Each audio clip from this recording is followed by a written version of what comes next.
Olá pessoal, um prazer revê-los. O professor Felipe Jabbour. Nós vamos dar sequência aos comandos básicos do ambiente do terminal do Linux. Nós estamos partindo hoje então de mais alguns comandos importantes. O primeiro deles que a gente vai discutir é o chmod, que seria de Change Mode. Ele muda a permissão de leitura, escrita e execução de arquivos ou diretórios. Então, os arquivos e diretórios que existem numa estrutura do sistema de arquivos no Linux, eles podem ser arquivos que você pode apenas ler, ou que você pode ler e modificar, ou que você pode executar, se for um programa executável. Trabalhando corretamente o ajuste desses direitos, você torna o seu sistema mais seguro e consegue regular o que cada usuário terá o direito de fazer. Com isso, o sistema fica mais seguro, conforme já dito.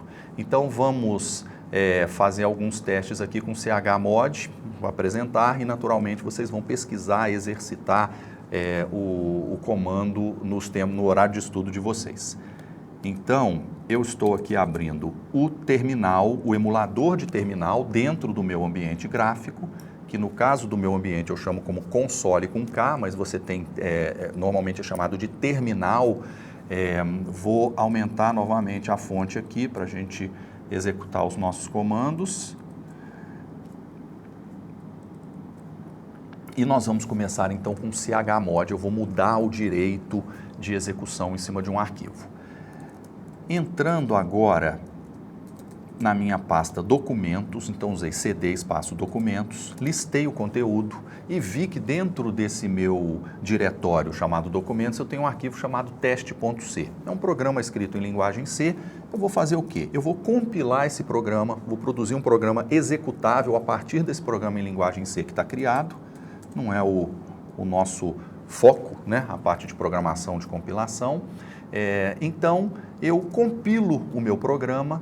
E se eu fizer novamente o comando ls e observar o conteúdo do diretório, eu vou ver que apareceu um novo arquivo, que é o arquivo a.out. Eu poderia ter dado qualquer nome a ele, não dei nome nenhum, então ele funciona como a.out. É o arquivo executável que se refere ao programa em linguagem C, teste.c. De modo que, se eu executar esse programa, eu escrever o nome desse programa no terminal e teclar Enter, esse programa será executado. Então, ele é um programa que faz aí, pede para eu digitar alguma coisa e me diz, este não é um dígito. Ele está verificando se o que eu digitei é um dígito ou não é um dígito. Pois muito bem. Se por algum motivo eu quero que esse arquivo não possa mais ser executável, eu não quero que ele seja executado no meu sistema, então eu vou usar o comando chmod, que a gente acabou de ver, o chmod, que muda a permissão de leitura, escrita e execução de arquivo. Então eu vou retirar o direito de execução desse arquivo. Então o que eu faço? Eu dou um chmod -x no meu arquivo a.out. Eu estou retirando o direito de execução. Pois bem, a partir do momento que eu fiz isso, o arquivo a.out continua existindo. Apenas o terminal está me mostrando ele com uma cor diferente, até para representar que ele deixou de ser executável, e ele não pode mais ser executável. Então, se eu chamar o a.out com o mesmo comando que eu havia utilizado antes e teclar Enter, ele me dá uma mensagem de permissão negada, quer dizer, eu não tenho mais direito, esse arquivo não pode mais ser executável. Então, o chmod ele vai possibilitar que você faça diversas modificações no direito de leitura, escrita e execução nos arquivos do seu sistema de arquivos. Muitas vezes, quando você baixa um programa da internet para instalar alguma coisa no seu ambiente Linux, esse programa que você baixou, ele vem sem a permissão de ser executável. Você precisa ativamente dar esse direito de execução.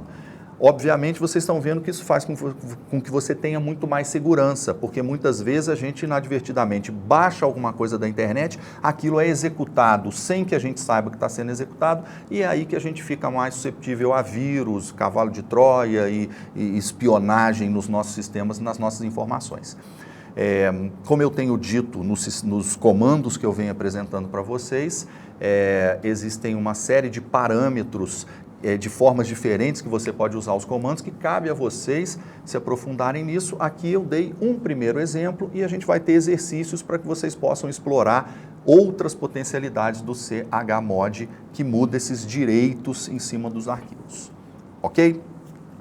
Pois bem, agora nós vamos então com o segundo comando, que é o passwd, que atualiza ou modifica a senha e outras informações do usuário.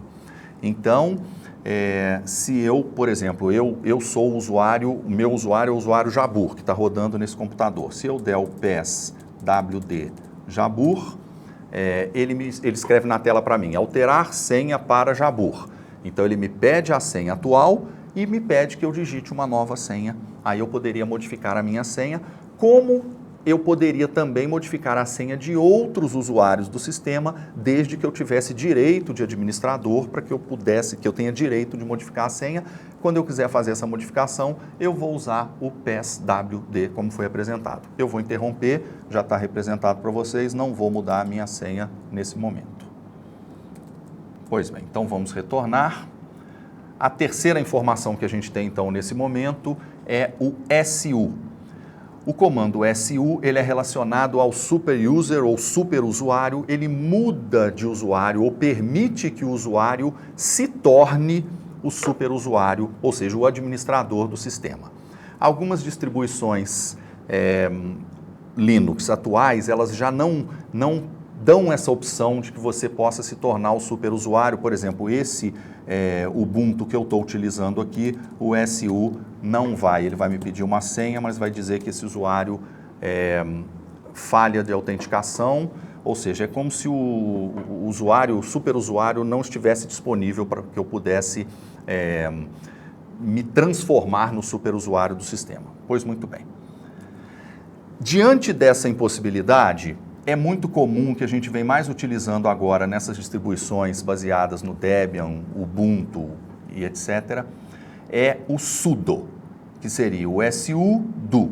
Ele permite obter privilégios de outros usuários, sobretudo do usuário root, que é o administrador do sistema, para executar determinadas tarefas. Então, diante da impossibilidade de eu simplesmente digitar SU, fornecer a senha do superusuário e me transformar no administrador do sistema, diferente, eu vou executar o comando com o sudo escrito antes. Então, eu executando o comando com o sudo, se eu for um usuário que tenha me sido dado o direito de executar comandos como superusuário, eu vou poder, aquele comando específico, executar como superusuário.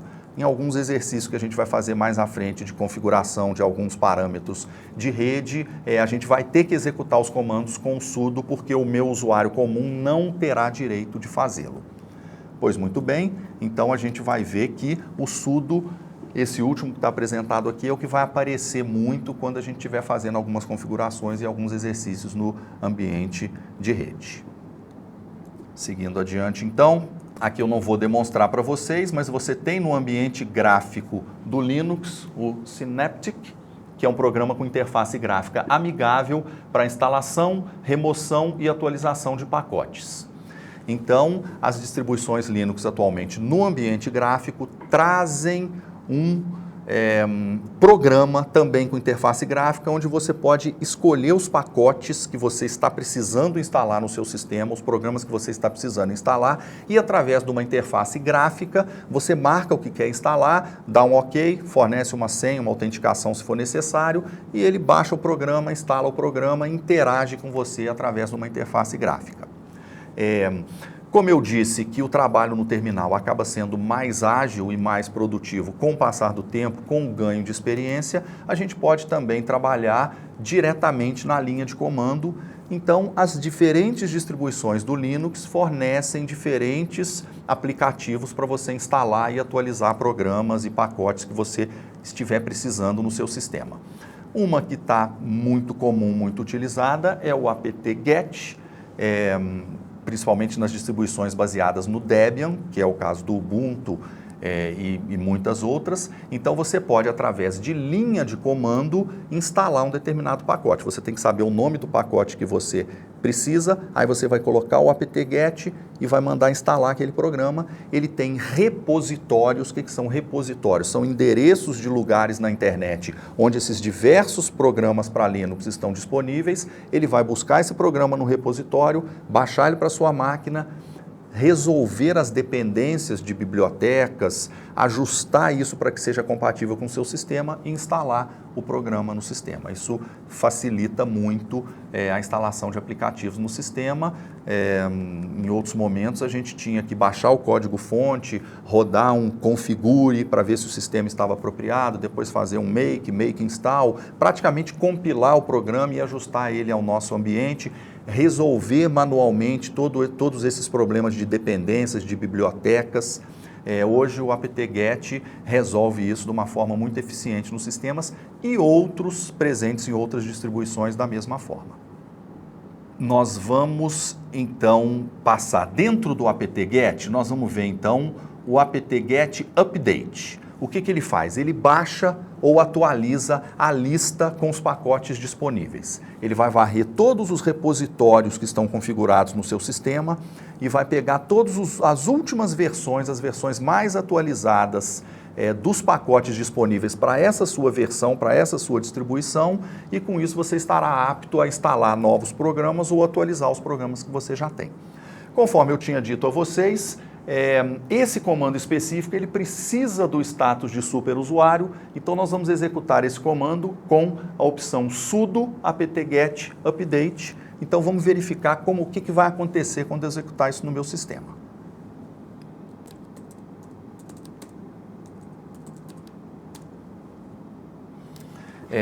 Digitando apt-get update, algumas mensagens aconteceram aqui, mas a que é mais importante é que eu não tenho direito, eu não sou root, eu não sou administrador do sistema, então não tenho direito de fazer esse tipo de modificação no sistema. Então, eu teria que executar com sudo apt-get update, aí ele, conectado à internet, faria a busca nos repositórios e atualizaria a minha base para que eu possa atualizar e instalar novos sistemas. Não vamos executar agora, ele me pede a senha e vai fazer essa busca de atualização do sistema. Não vou concluir a tarefa nesse momento. Pois bem, então, voltando, sudo apt-get update, ele baixa e atualiza a lista com os pacotes disponíveis para a sua versão e para a sua distribuição. Que parâmetros que você pode colocar além do apt-get update? Você pode usar também apt-get install, onde você vai instalar um novo programa. Você pode usar o apt-get remove ou remove, para você remover programas que estejam instalados no seu sistema. E você pode usar o apt-get upgrade para você atualizar programas já instalados para versões mais atualizadas, para a última versão dos programas instalados na sua distribuição. Existem várias outras possibilidades, vários outros usos que você pode fazer com o apt-get, mas basicamente o update, o install, remove e o upgrade já resolve bastante coisa no dia a dia. Nem tudo que você precisa para o seu ambiente vai estar disponível nos repositórios. Você pode ter que adicionar um novo repositório. Uma determinada fábrica de software desenvolveu um produto e ela coloca isso num determinado repositório que não está na lista de repositórios padrão do Debian, por exemplo, do Ubuntu. Então você adiciona esse novo repositório e aí ele busca o software e atualiza. De todo, se você não conseguir fazer a instalação pelo apt-get, aí você tem que usar uma outra técnica, que seria você fazer o download, você baixar o programa e usar o instalador dele dentro do seu sistema. Aí você vai buscar entender em cada caso específico como que deve ser o procedimento. Aqui então nós temos já uma nova informação para passar para vocês dentro do ambiente do Linux e também que nós vamos exercitar isso através do emulador de terminal. Esse conceito que eu mostro para vocês é o conceito então de grupos. Todos os usuários pertencem a um ou mais grupos. Então, todo usuário que você criar no ambiente Linux, que é um sistema operacional multiusuário, todo usuário que você criar, ele vai pertencer a alguns grupos. E os direitos que esse grupo tiver, esse usuário, por pertencer a esse grupo, vai herdá-los. O grupo pode ser exclusivo para o dono do arquivo ou compartilhado entre diversos usuários. Então, você usuário, você tem o seu grupo, você usuário Jabur, por exemplo, pode ter o grupo Jabur e os arquivos que pertencem somente a este grupo. Então, eles são somente meus. Agora, eu posso ter arquivos pertencentes, por exemplo, ao grupo MySQL, e aí todos os usuários que pertencerem ao grupo MySQL poderão ter acesso a esse arquivo. Então, o grupo pode ser exclusivo para o dono do arquivo ou compartilhado entre diversos usuários. Para a gente manipular, para a gente trabalhar em cima de grupos, quais são as possibilidades que a gente tem então? A gente tem o Group Add, que cria um novo grupo de usuários, o User Add, que cria novos usuários, ou Add User, que também adiciona usuários ao sistema, o User Del, que deleta, exclui um determinado usuário do sistema, e é o que nós vamos olhar nesse momento. Vimos na aula anterior o Clear, eu vou limpar essa tela do terminal e a gente vai trabalhar com o Group Add, que cria um novo grupo de usuários. Então eu vou criar, por exemplo, um Group Add teste, grupo teste. O que o sistema me informa? Que a permissão foi negada porque eu não tenho o direito de criar novos grupos, então eu tenho que executar como superusuário. Então eu vou colocar sudo espaço e vou repetir o mesmo comando. Group add, grupo teste.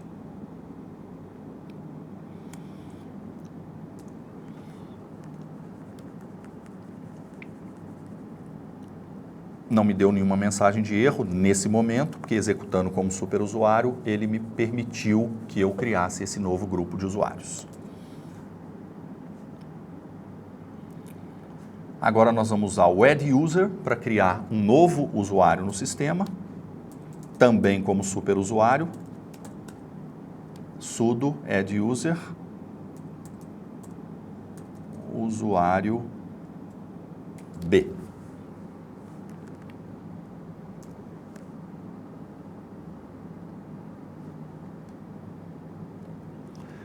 Ele não aceitou esse nome que eu sugeri, usuário B, por causa do maiúsculo, user B. Pois bem, então, digitando o sudo add user e user B, ele está criando um usuário novo no meu sistema chamado user B. Então, ele pede que eu dê uma senha para esse usuário, eu vou colocar essa senha como 1, 2, 3, 4, 5, 6. Ele pede que eu confirme a senha, 1, 2, 3, 4, 5, 6. E, em seguida, me pede algumas informações básicas do usuário, como seria o nome completo. Vou escrever nome, número da sala, sala 1, telefone, número 2, telefone de casa, número 3, outra informação, nada, informação correta, sim, Y maiúsculo, o Linux diferencia maiúsculos e minúsculos. Você tem que ter atenção para isso em todos os comandos que você usar.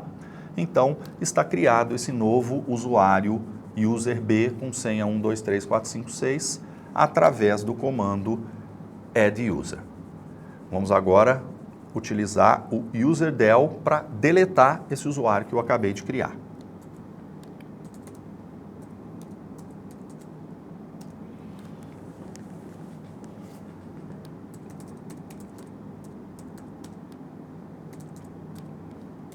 Então eu escrevo o comando sudo para executar com direito de superusuário, userdel para deletar o usuário e o nome do usuário que eu quero deletar.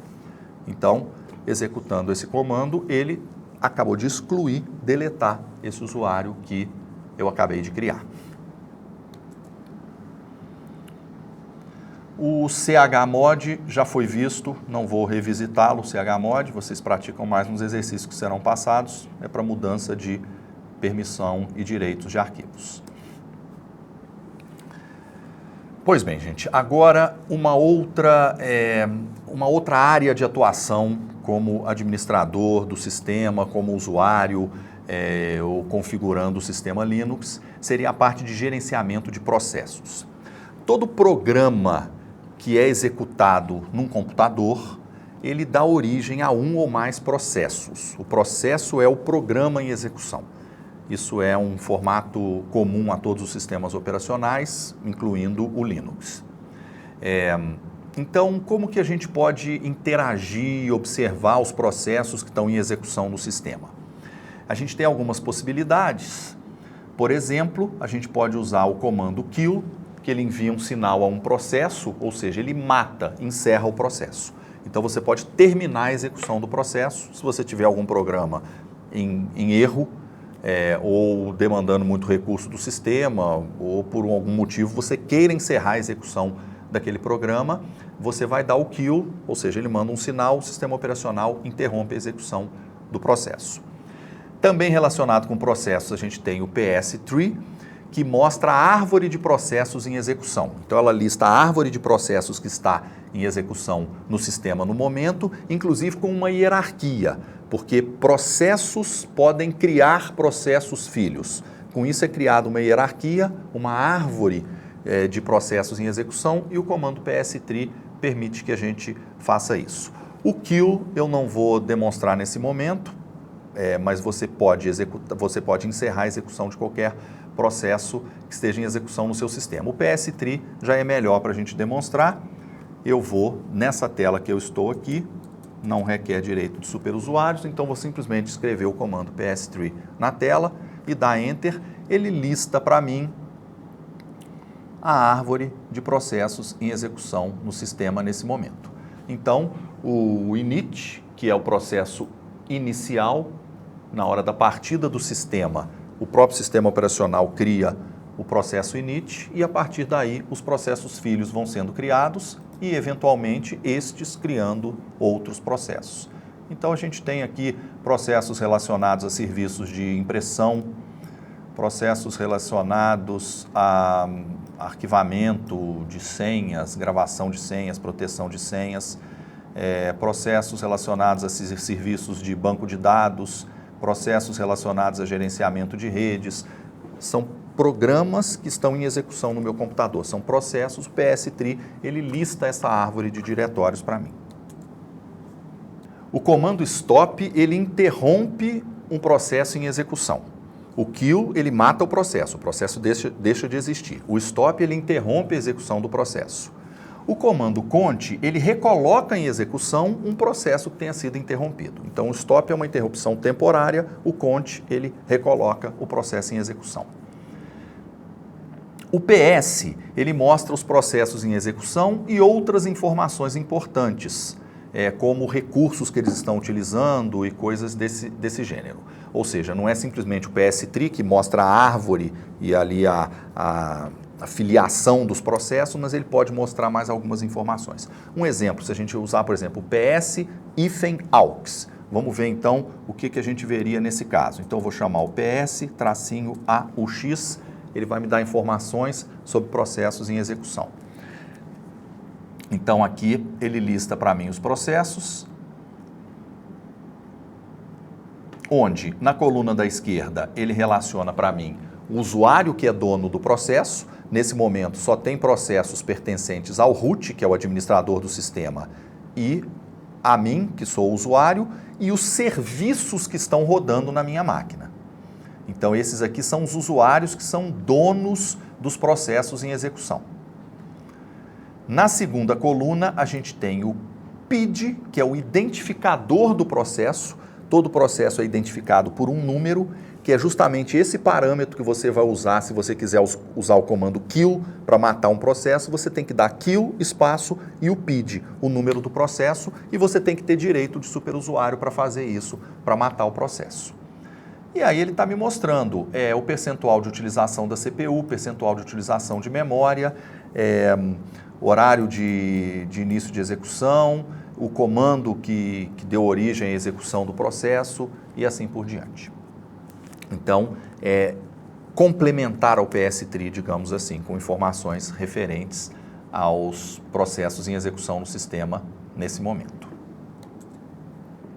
Então nós temos na parte de gerenciamento de processos como matar um processo com comando kill, listar a árvore de processos com PS-tree, parar, interromper a execução de um processo com stop, recolocar o processo em execução com count e o PS que mostra os processos em execução e outras informações dependendo dos parâmetros que eu utilize. Existe um programa, que é o programa top, que também me dá informações relativas à execução de processos, só que não é um comando que eu executo e ele me dá uma resposta parada. Ele é um programa interativo, onde ele fica atualizando na tela as informações dos processos em execução no momento.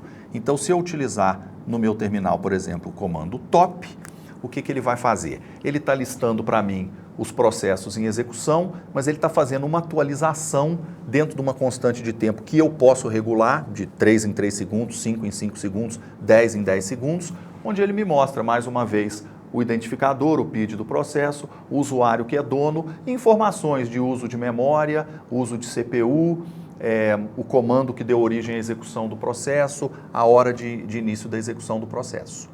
Aqui dentro também, eu tenho aqui na linha de comando, eu posso escrever parâmetros aqui. Se eu colocar, por exemplo, a letra U de usuário, ele me fala qual usuário que você quer ver. Então, se eu colocar o usuário Jabur, que é o usuário com o qual eu estou logado no sistema, ele passa a me mostrar somente os processos que pertencem a mim, que processos que eu estou executando no sistema. E assim por diante, você tem outros parâmetros aqui que, consultando a documentação do programa top, do comando top, você pode explorar mais esse tipo de interface. Um outro comando, por exemplo, seria o comando que encerra a execução. Eu agora já voltei para a linha de prompt, encerrei a execução do comando top. A gente pode ver na tela que agora parou de ser atualizada, porque eu interrompi a execução do programa, que naturalmente o próprio top era um dos processos que estava em execução. A gente pode ver que ele tem um PID mais alto, um número mais alto, porque ele foi executado, ele foi iniciado mais recentemente. A tendência é que realmente esses números aumentem à medida que o usuário vai executando, criando novos processos naquela seção de utilização do sistema. Nós vamos então fazer uma pausa dentro dessa parte que nós vimos agora de gerenciamento e visualização dos processos em execução do sistema.